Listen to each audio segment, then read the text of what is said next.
Hello, good people. How are you doing? Welcome back to this channel. This is Jill and Cess. My name is Cess. Just in case you're watching this for the first time, kindly subscribe. We post one video every single week. For those who supported us this far, thank you so much. And let's get going. So today I want to talk about motherhood struggles, like my journey through motherhood. My baby just turned 6 years old last week. That was the 31st of May. So, yes, I'm officially 6 years into this motherhood journey, and I can say I've picked some lessons. There were things I was told about motherhood that happened, there were some that never happened to me. So, it's a whole journey that I believe is very unique to each and every mother. So many people go through so many things with babies, and all the time they say it's a beautiful thing. All the time they say babies are the best, and yes, they're special gifts from heaven. But according to me, there's so many things that really new mothers are not told about, and most of the time you go into them alone, and sometimes they are overwhelming. So I'm here for the new mothers. I'm here for people who are thinking of having baby number one, or a second baby, or a third, whichever point you are at, but especially those who are planning to have babies, like first time mothers. Most of the time you're told as a lady, oh, how old are you now? Your biological clock is ticking, your time is up. By 30 you're supposed to be having your 2 3 kids. But nobody ever gets into details to discuss more about, apart from the age, apart from the time being ripe, what else do you need to prepare so that you can be able to handle this journey.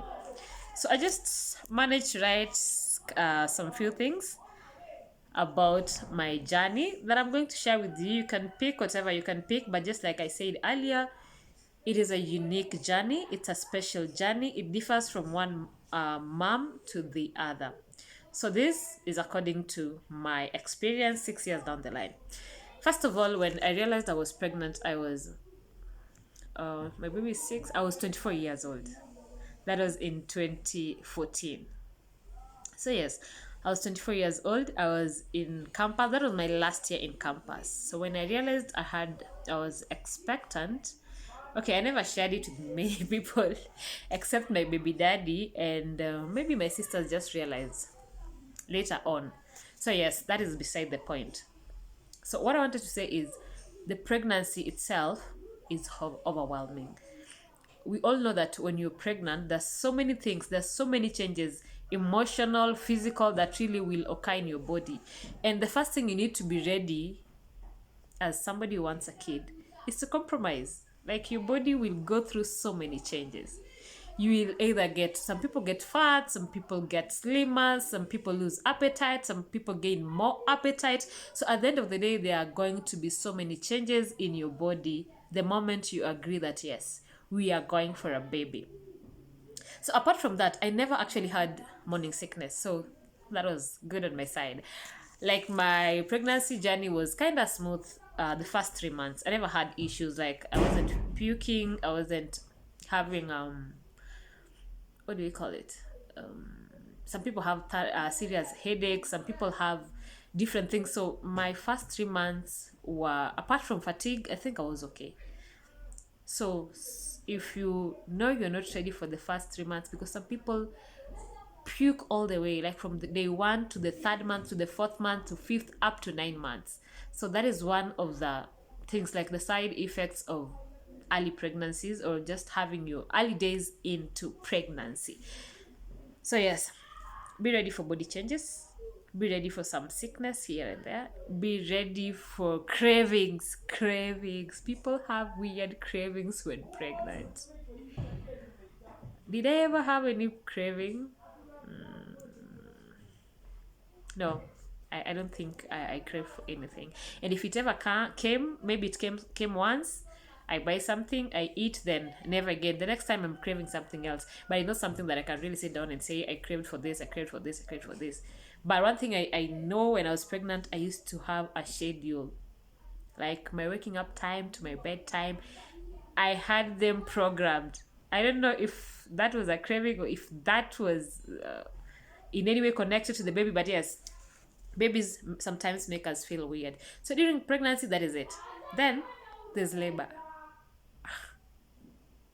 That thing, yeah, my sisters had babies earlier.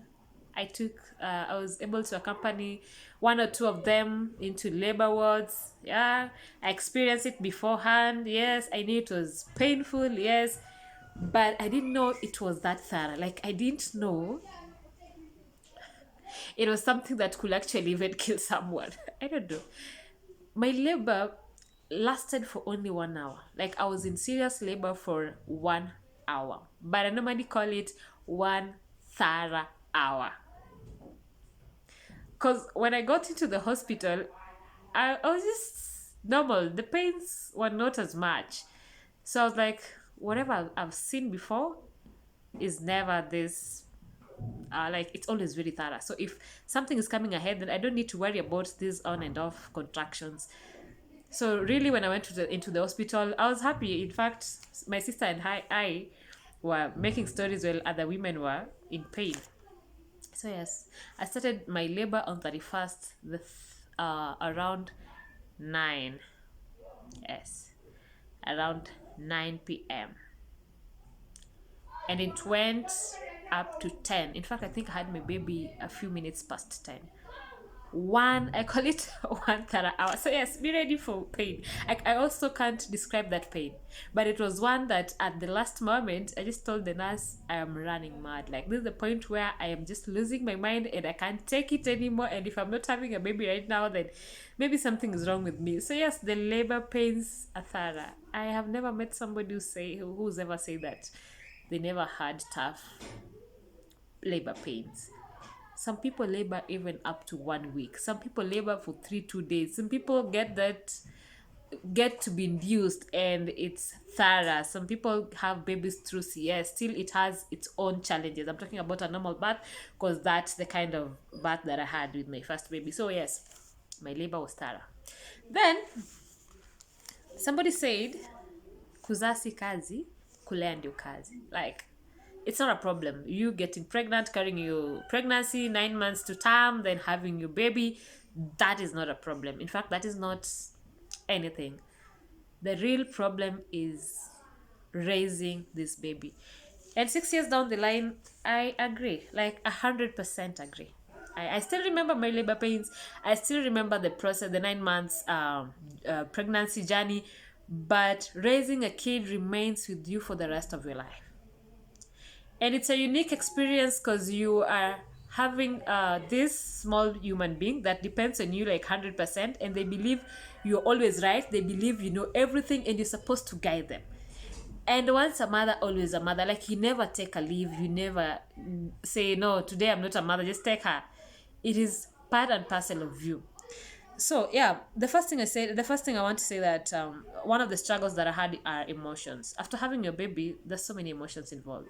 First of all, most of the time you don't like how you look like. Your physical appearance, you big tummy, there's milk coming over from your titties all the time. You feel exhausted. You feel like eating all the time. Your stomach is protruding. So physically, you feel unwell. Then the hormones. Remember, you just had your baby after 9 months. There's so many hormonal, what do I say? Like, there were so many hormones that came to support the pregnancy. So it's this time that they're leaving. So again, your body has to take in. Like, your body has to be able to endure, to be able to settle back into who you are before the baby. So at this point, there's so many emotions. And I just realized I had a friend who really used to cry at night when the baby was sleeping. I never knew what really was happening. And unfortunately, she was not open enough to say, or it was heavy on her side. So I never used to understand until I had my baby. And sometimes everything is okay. The baby has fed. You are okay. You've eaten. You're okay. But you just feel overwhelmed emotionally. So yes, I do not know that happens, but then again, at that point, you need a lot of support, and I thank God I had support with my baby. Like, there are people who just used to come and say, "Let me take you, baby, have some rest." Even if I wasn't sleeping, I was at least off that motherhood process just a little bit so that I could rest. So just ensure that as much as you can, you get support around you. they will not actually make you not have all the emotions, but at least when one thing is handled, you feel a bit easier, and so that you can concentrate on your life too. And then, the baby daddy issues or husband issues, if you're going to have your baby when you're married. Oh, how we raise babies, or how we are taking care of new mothers these days, is so different from what used to happen before. Before, even the husband could have a separate room so that he could rest as you nurse the baby. And a woman, your mother or your mom in law, would come in handy to help you take care of the kid. But you realize nowadays things are different, and we don't raise the kid as a society anymore. Unless you ask for that kind of support, then everybody is busy with their lives. So you realize that sometimes they say most men do not understand this thing. They don't understand this thing that you just had a baby, the baby's crying, you're crying, your stomach is protruding, you have milk all over you. Even for them, they cannot understand. And that's why they say it's a woman's business. Even though in this current life, we're really trying to encourage men to be involved, but still they can't be 100% because sincerely they do not understand what goes on around, within, without. So that's why they say have enough support. And if you do not have enough support, then you're going to have a lot of issues when you need your husband or your baby daddy to be able to come in ways that maybe he cannot help. So yes, my issues, because I was living away from my baby daddy, maybe now my issues were like calling. He didn't call to know if the baby was okay. He hasn't called to know if we woke up well. He hasn't called to know if you're going for the clinic, or he has forgotten, like the small issues. I know those really used to give me a lot of emotions. And I realized this particular morning when I didn't sleep, like I never slept at all. The baby cried like throughout the night. So I woke up in the morning, I was like, no, actually during the night when I couldn't sleep, now I was texting. I will send like 7, 8, 9, 10 messages because I was sure, okay, so you on the other side, you can afford to sleep. And I'm suffering on this other side. Until my mom came and told me now, it's enough. Because now, if he didn't respond to my messages, I could call, you know, just so that I wanted him to also feel that we are not sleeping here. Are you sleeping on the other side? So yes, just organize. Okay, and sometimes the baby dad is not in the picture. Just be able to accept before the baby comes, because it will be too much emotions for you and the newborn if you also still have the baggage of this guy is not supporting his kid. So yes, that's also something that I think people really need to prepare way before the baby comes. House girl issues. House girl issues, nanny issues, like house managers. 6 years down the line, I think I've had, no, countless, more than 20, countless. Because I remember the ones who came even for a day and they left, 2 days, 1 week. Those who spent 1 month, you give them their first salaries and they're out. So I actually can't count the number of house girls I've had. But one thing I've learned through this journey is at the end of the day, your baby is important. So, as a mom who has a newborn, most of the time you'll have to compromise a lot of things except your baby. Like, you'll be looking for somebody who loves kids, somebody who is going to take care of your kid well, even if they don't like cleaning the house. The other part of it you can do. But one thing my mom told me through this journey is when a house girl says, I need to leave, when you see signs of that lady, like she's no longer interested in working in your house, she does things the way she wants, she doesn't care about the baby, then I think it's time to go. Like, at that point, you don't need a second chance. Let her go and get another person, because at the end of the day, if somebody's working in your house where there's a small baby and they're not interested, when they get to be okay, when you wrong them, they'll want to pay it back on the baby. And that is what, as a mom, you should really look out for. So yes, I've had countable, no, I can't count really. I don't know the number of ladies that I've had, but some were the best, I can say. I had some ladies who were good with the baby, but I had worst ones also. I managed to live with them.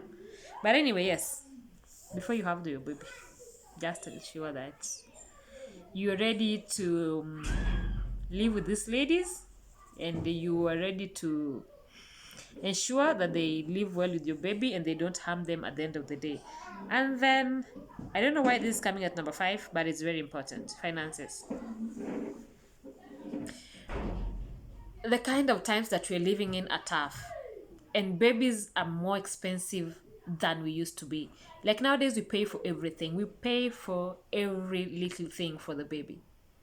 When you want your kid to play, you'll pay. When you want the kid to eat, you will pay. When you want to nurture a talent, you'll pay. So definitely before you have your baby, plan for your finances. And if you are going to have your baby before you plan your finances, then you have 9 months to plan for your finances. What I mean is, by the time you're having your baby, 9 months, and be sure 9 months, the first 3 months, you're almost immobile. So what saved me here is I was able to save as much as I could in during the 9 months. I used to live with my parents, so definitely I wasn't spending much except my transport to and from work. So I just ensured that most of the cash I had and the ones that I got from baby daddy would go into spending for the baby, like buying baby stuff. So that I ensured, by the way, it was my first baby, my first pregnancy, but I really, really learned from my friends and my sisters. So I was able to save and buy almost every baby stuff before I could finally have my baby. So if it's possible, you might not plan for a baby, the baby might come. But the good thing about pregnancy is it lasts for 9 months plus or just less. But you have time. Like, you don't get pregnant today and have your baby tomorrow.